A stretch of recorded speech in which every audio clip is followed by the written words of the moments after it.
Oh, what's up? This your boy Derek Branch of Saint Discussions on Strike Seven Sports. Today, I just want to talk about the news that has going down with the New Orleans Saints, and that's more in particular with uh, former Las Vegas Raiders tight end, New Orleans native, a former LSU Tiger, Jesuit Crusader, Foster Moreau. He's coming home. He has signed a 3-year deal with the Saints today, according to the reports.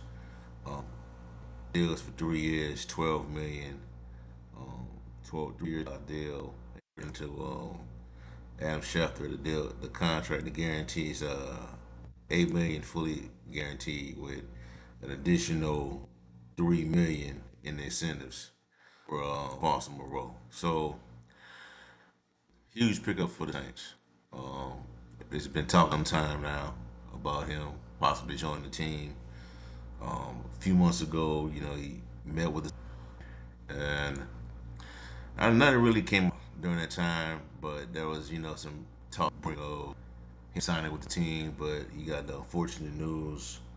I would say like a week after visited the Saints about being diagnosed with a Hodgkin's lymphoma, which is a form of cancer.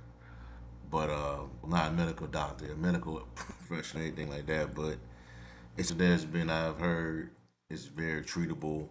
I've known a few athletes to have it, never recovered well from it. I know Eric Berry, former Kansas Chiefs, great safety, had it during the season. Got the treatment done, came back. I think he won NFL Defensive Player of the Year. John Mechie, the wide receiver from Alabama, he was diagnosed with it as well. That was leading up. I think they called it is like leading up to the season. Like it's around, I believe it was around training camp, if I'm not mistaken. So he missed the entire 2022 season. But from what I've heard, that's coming back. But for Moreau, man, according to these reports that came out, they say that he's going to be playing this season and he's going to be ready for training camp. Don't quote me on that, but that's what has been coming out. That say that they were saying that he's going to be ready for the entire season. Now, initial reports were that he will be back. If he was signed with the team, he would be back around August, November time frame. But the latest I've heard is that he's going to be playing this season, this entire season, barring any setbacks with this. But thank God, because a lot of other players, athletes, aren't so fortunate. Some guys they catch this stuff depending on the timing of when they catch this. Their season is pretty much interrupted. They don't play at all. But the advancements in medical technology, are able to find the stuff, quickly and continue to and these guys continue to their careers, and especially playing this upcoming season. But from a football aspect, from on the field, I think this is a good move for the Saints.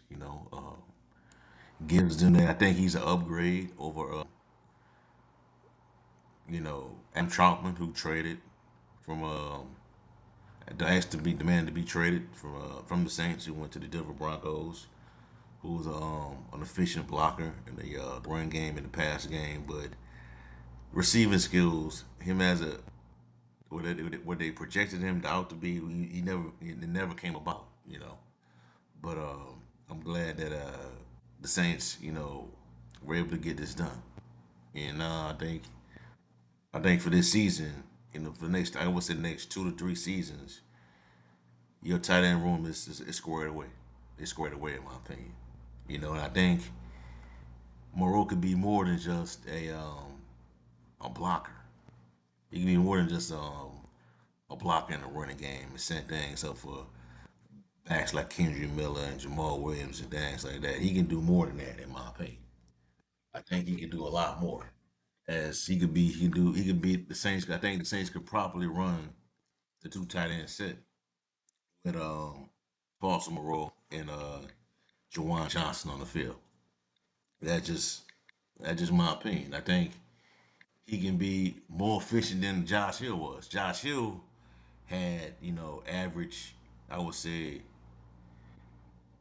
good to average. I would say okay receiving skills, but never was that guy you can go to in a pinch.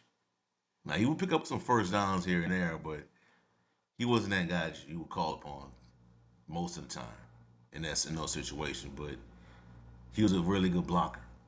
You know what I'm saying? So I think he's better than I think he's an upgrade over Josh Hill in that role. Josh Hill and Adam Trautman, in my opinion. He's a better receiver than Foster Moreau. Because last year, I think this is a good numbers for a tight end. For a guy like a Foster Moreau, he caught 33 receptions for 420 yards, 2 touchdowns. That's pretty solid. Especially when you play in an offense that has Devontae Adams in it, offense that had Darren Waller and Hunter Renfro.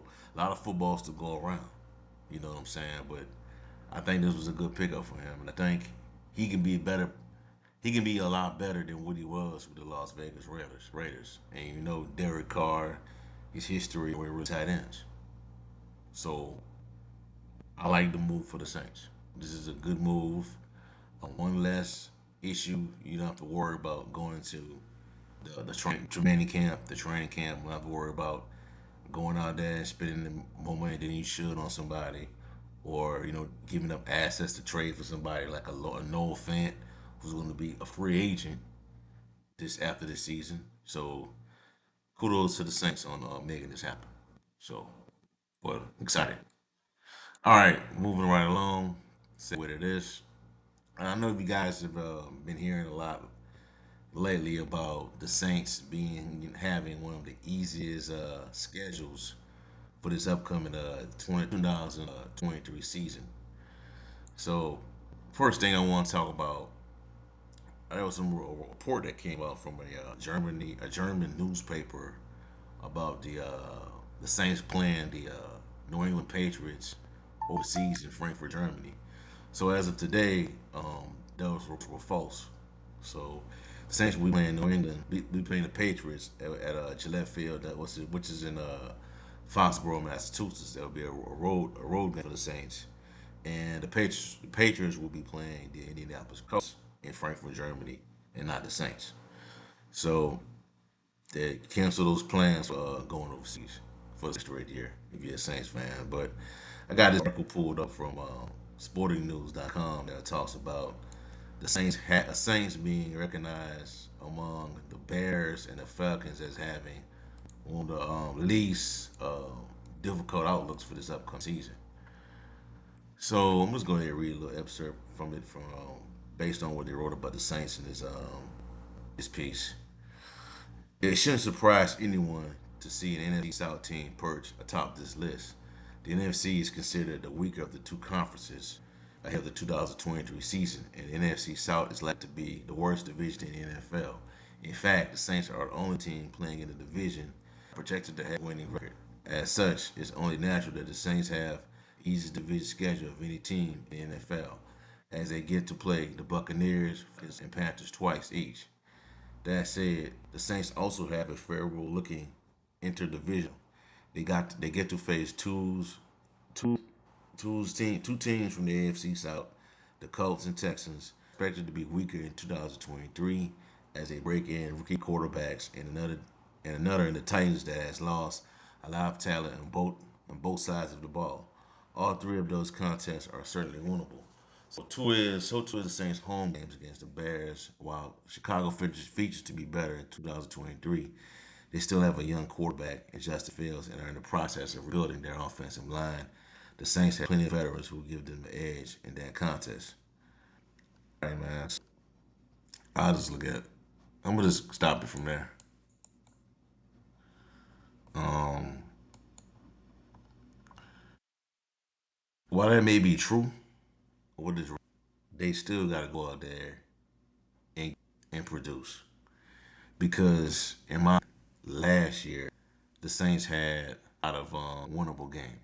They had a lot of games that they could have won, They lost. They won 7 games and they lost 10. And if you go back to that year and give the Saints, I'll say add two. I would say 2 to 3 wins.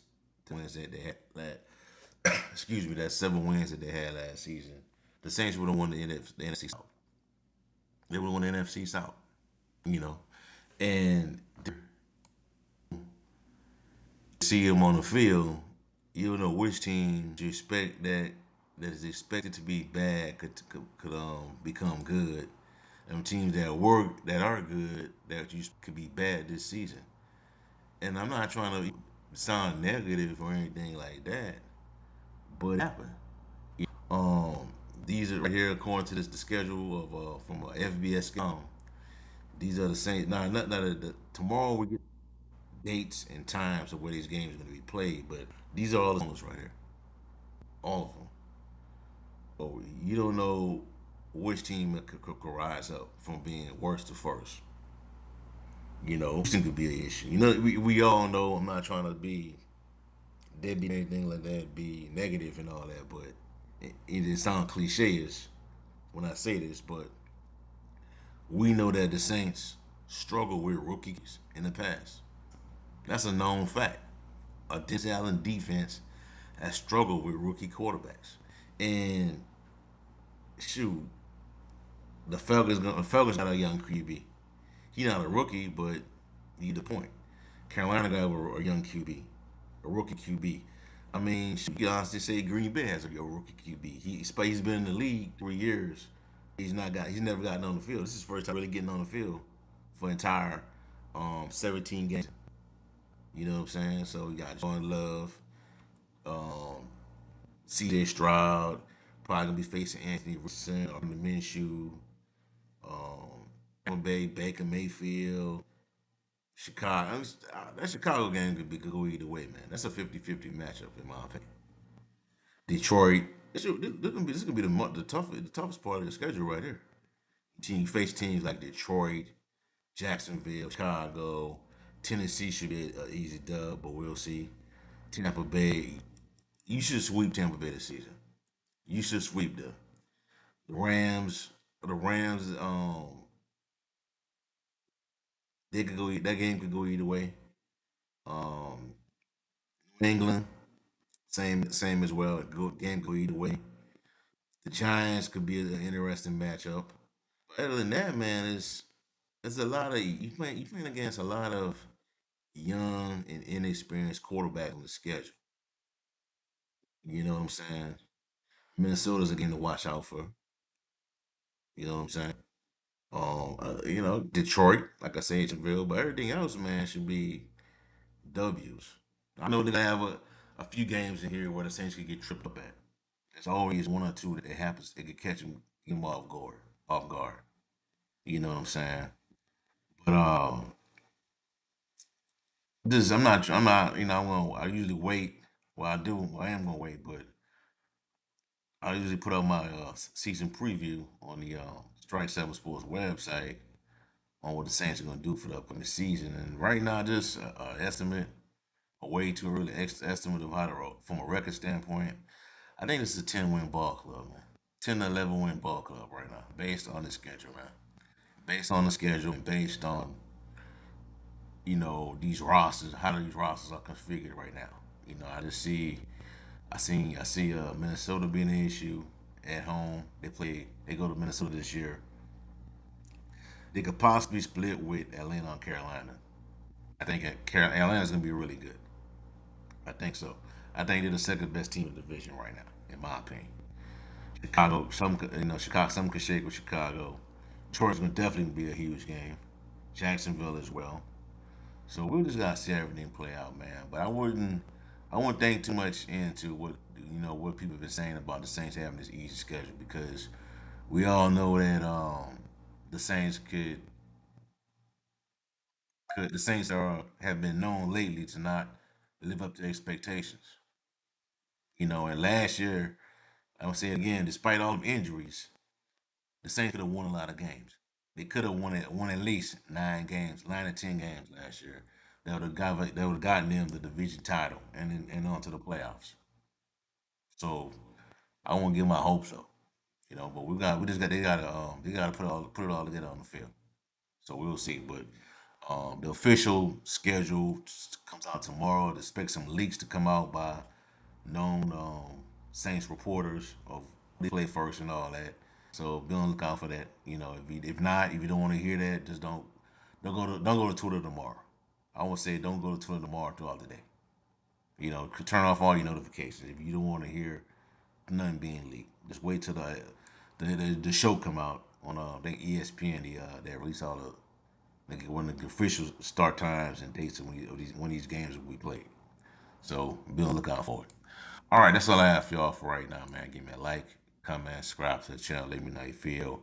Do you think the Saints have one of the easiest schedules in the NFL for 2023? And how do you feel about the Saints signing Foster Moreau to the roster? Also, check out strike7sports.com/Saints for latest content on the One Saints organization. Have a blessed night. Peace. I'm out. Who that?